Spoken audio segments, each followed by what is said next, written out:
Welcome to the Founders Table. I'm your host today, Anthony Basciglio, with a new co-host, my partner in crime and business for the last, 15 years, Kevin Lavonis. What's up, dude? I've been saying 10 years for the last 10 years. It's not 10 years. It's like 2009. It's like 15 fucking years, man. Long time. It's too long, dude. You can't get rid of this fucking guy. So Nick is in Hawaii. This fucking guy's on vacation all the time. And every time I ask him, are you going away again? It's always like, yeah, it was a previous trip we had booked, and then there was the fires in Hawaii. It was already paid for. He goes on vacation. You say that about everything. He goes on vacation more than anybody I know. Oh, he's always away. Yep. Always away. The guy doesn't even fucking work. What kind of founder is he? So we started something new. Last week was really the official first week of pulling these cards. Actually was an idea by Nick's brother, Eric, who I actually trained with about a month ago. He was in town. We went to Lifetime Fitness. We did a 4 a.m. jobber, and we trained together. Former Navy SEAL. Yep. Yeah, real good guy. He's like, yo, why don't you guys, do something different than just like, so many different issues that founders face, and you guys are good at just talking about anything on the fly. Why don't we make these cards? Just pull a card and talk about something random. Who made the cards? Mackenzie and Mia. She chat GPT'd it up, and then they wrote down 100 things on the cards. We pull a card and we talk about that topic. So far we did it 2 weeks in a row, but 2 weeks ago Nick was in France doing it over Zoom, and it came out fucking terrible. But last week we did it. I think we pulled one card. It was a pretty good one. Last week was navigating economic downturns. How do your business responds during economic downturns, which, my response to that was that actually we don't really, considering what we do and being low ticket, high volume, it doesn't hit us as hard as other businesses. I think we got to be aware of it, but just going into the history of how long we've been doing business, I don't think we've had any macroeconomic effects. Ebbs and flows, but not like boom, boom, boom. You know what I mean? Also has to do with price points too, right? We talked about if you were charging $10K a month to people, and people start to cut expenses and they go down the line items, they always start at the high ones and cut their way down. $199 a month is not that big of a hit for a business owner to cut off something that they need when it comes to their online footprint. You look like a blackjack dealer. Here, give me the cards. Let me cards. All right, cut the cards. You know what? We're gonna go with the green one at the top. All right, turn it over. All right, let's do this. Building a minimal viable product. Didn't you guys do this one already? An MVP? No, we didn't do this. This is actually perfect because he's the operations guy. He's also working with the product team in Tampa, developing out the product with our team overseas as well. So this actually works out really good. Yeah. So you start it, buddy. I'll start it. Okay. Building a minimal viable product, MVP.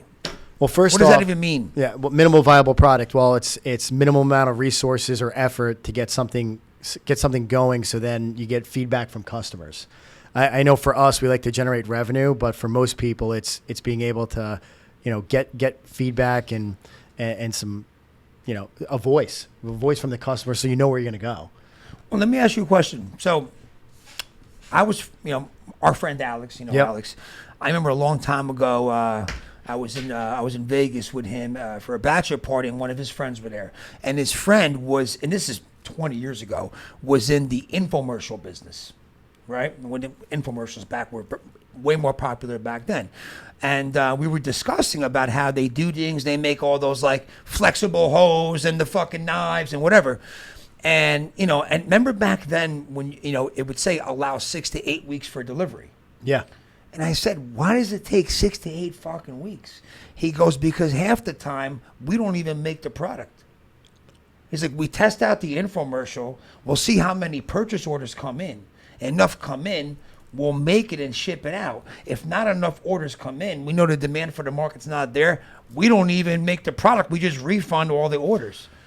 I mean that's a good explanation. Is that something similar? I mean, you want to figure out what you're spending the least amount of money without actually manufacturing the product. I mean, look, we do it in a similar way. We collect or collate all the the opinions from the customer when we run ads. So we've been doing it for decades. Right, of course. Right, and then you have to build, of course, that product on the back end, which is a lot harder. And I said this before, that the next time I start a business, I'm not starting it without a product manager, because you got to collect like the opinions from the customer, from us internally, the salespeople, like marketing, and then figure out what that looks like in terms of software. I mean, we're in the software business, but I guess minimum viable product could probably apply to outside the software business as well, right? Sure. Right. Give me an example. What you just said. There's one. I can't think of any more because we're not in that business at all. No. We're not in that business. But it's interesting. So then how many times you see companies launch products that look like they're going to be good and then they can't sell shit, and they spent all this money on development, manufacturing, whether it's software, whether it's some kind of physical, tangible item that they manufacture, without testing out to see if there's even a demand in the market for it. I think that happens a lot.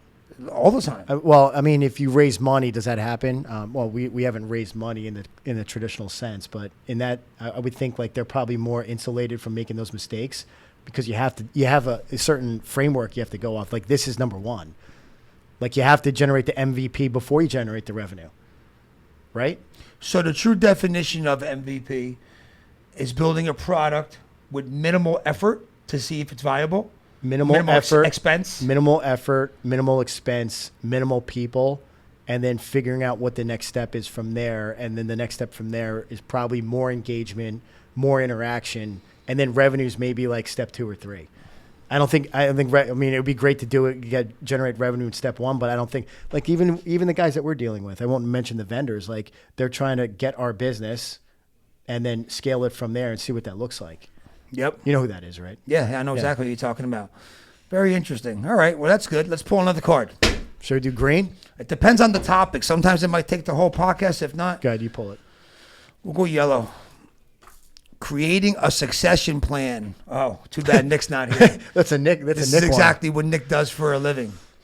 Well, this is something that, we didn't talk about until we started APN. Yeah. With our previous business or businesses, this wasn't even something that we even talked about, or we just, we were always running the engine of just building a business to make money. Yeah. Not thinking about succession, not thinking about exit. Didn't even know what the word exit even meant back then, or not even thinking about it's just going to go to my kids. I would never think that my kids would be able to do this or any kind of succession plan. So I think, with the help of our advisors this time around, there is a path, and the way we've set up the business is for succession, right? Well, here, let me ask you this, because to me, I look at this, and there's an interpretation, like creating a succession plan for us personally. Is it for the business? I think it's for the. Well, I don't know. I mean, it could be either or. And then I was having conversations with another business owner. I ran the Grand Canyon this weekend, and he was talking about having multiple businesses. And I said, all that stuff you see on Instagram where people are running multiple businesses and they have passive income. I don't think that happens. I think all the guys that we know that have done really well, they've run one business very long, and they've created an exit. And then from there, they have a succession plan because they have now some money in the bank, and they say, okay, how do I diversify and not lose this money? So the succession plan for him was make multiple businesses and each generate a little bit of revenue. And then for us, I think we're more aligned with what it really takes, which is take a business from minimal viable product all the way through, right? Have a sale or have a partner, a financial partner come in, generate whatever that is on the exit. And then from there, diversify and make sure you don't lose it, which most business owners tend to do. They have something good and they'll lose it either through like non-focus. They'll focus on something else, i.e. like let's have more businesses here, which we've gone down that path. Plenty. How many times have we done that? Like, oh, this opportunity looks good. This opportunity looks good. Let's do this. And we're good at doing those other things, but you're not good at doing all those things all at once. It literally just happened recently. So real case study here.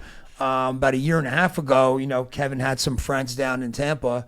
They're like, look, we want to go into business with you guys. Sure. We want to, the guy was already had success in the transportation market. And they said, look, we think there's a big market for party buses down here for bachelorette parties or events. And we could pick one up for like, 40, 50 grand, and you guys could just help advise us. and we can make this work. So I said, look. So he came to me and said, let's do it. I said, okay, but look, we can't make this a distraction. If we're going to be on like advisory calls to help advise them on how to structure the business and operate the business and do a couple calls a month, that's one thing. But we can't be in the trenches building this thing from the ground up. We have to focus 100% of our business, 99% on APN and growing this. It's hard enough to run one business. We said, okay. So we did it. We invested in the business, and then, we divested from the business. Within a short period of time, all of a sudden we're on way too many calls, way too much effort, good guys, but there were some things they didn't know which required more assistance from us and resources for some people that work for us here. And then it just turned into like, what are we doing here? And I even put it myself, like I couldn't split my time. Like I was spending zero time over there, almost nothing. Yeah, and then we didn't want to be bad business partners, with them as well. So we ended up they ended up buying the party bus back from us, and it worked out good. They were good guys. They understood, but we made a mistake. Thinking that we could just run another business. And meanwhile, like the amount of revenue we could have made from a fucking bus compared to just putting, more resources and time into growing this business, which is, at $20 million. Looking back, it made no sense. It was more of like, I own many businesses kind of thing, ego thing, than real execution and really what kind of financial, success could we have really gotten out of, unless you scale it out and have 10 fucking buses, 20 buses. And then what does that take to grow something? Systems, people, processes, and more complicated. So, we learned a lot from that lesson. It's 100% all in on this until we have an exit. And then from there, maybe we could have multiple businesses. But I mean, you see these people on Instagram with 10 businesses. I don't know if I believe any of it. I don't fucking believe any of it. No, because you think about it, all the guys that we know, do they have that? No, they don't. No, maybe they've operated and sold, but I don't think the sum actually agree. No, I don't think it's some. I think it's none. It's all smoke. I'll say none. Can you think of one person that's truly like successful? Not pseudo successful on the surface. Like crushing multiple businesses that I know? Elon Musk is the only guy I could think of. Like that I'm sure of there's course guys they put him on a pedestal. at that level, but like guys that I personally know, Personally, they're all in on one. Unless they're an investor for a living, that's different. They're not operating the business, but no, everybody's pretty much all in on one thing. Yeah, I mean, it feels good to put it on your Instagram that you're an investor and you do this, this, and this, but in reality, I don't think you can create a succession plan like that. So fact number one is run one business, run it really well, and run it for a long time, and get really good at it, and that's how you're going to generate your wealth. I'm not convinced any other way. And we've done this many, many times, so I'm never going to be convinced. I just realized that covers the window over there. Yeah, it's a little dark in here. No, it's good. I like it dark. All right, we're going to pull one last card. Let's go. We'll go 3 for 3 today. Okay. Let's cut it again. Blue, green, and yellow. I'm going to skip this one. Like, that doesn't even apply. I mean, it applies, but we're not doing this. Doesn't apply. Fucking card. No good. Next one. Oh, this is a great one. This applies to every business owner, everybody watching. Managing partnerships and alliances. That's a great one. Good question. Because that's vendors. Those are people that you're using in a nice way to get ahead. I mean, there's boards.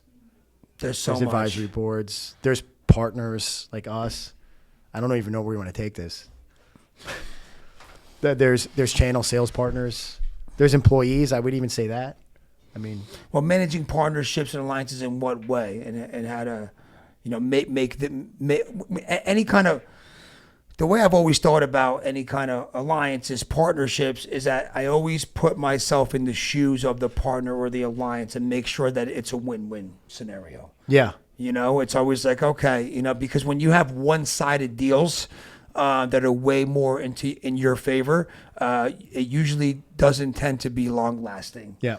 So I'm always even in the conversation, does this work for you? Does this make sense? Because we're not doing this just to try something for a week. Does this make financial sense for you? Does the deal work out this way? Do we have to adjust the way we're doing this? I want this to work long-term. We look at you as a long-term partner, long-term alliance. I want to make sure that the numbers work out good. Our communication preference works out good. Because any partnerships is to be a long-lasting partnership, not to just try something that doesn't work in someone else's favor. So that's the way I always look at a lot of these things. I've used so you've framed it positively, and that's everybody pretty much understands that. Like, okay, this is going to work out well. But I've also framed it negatively, where I say, if I continue doing this, I'm going to be resentful. If you're gonna do that, and because of that, let's restructure the deal. Or I could be resentful.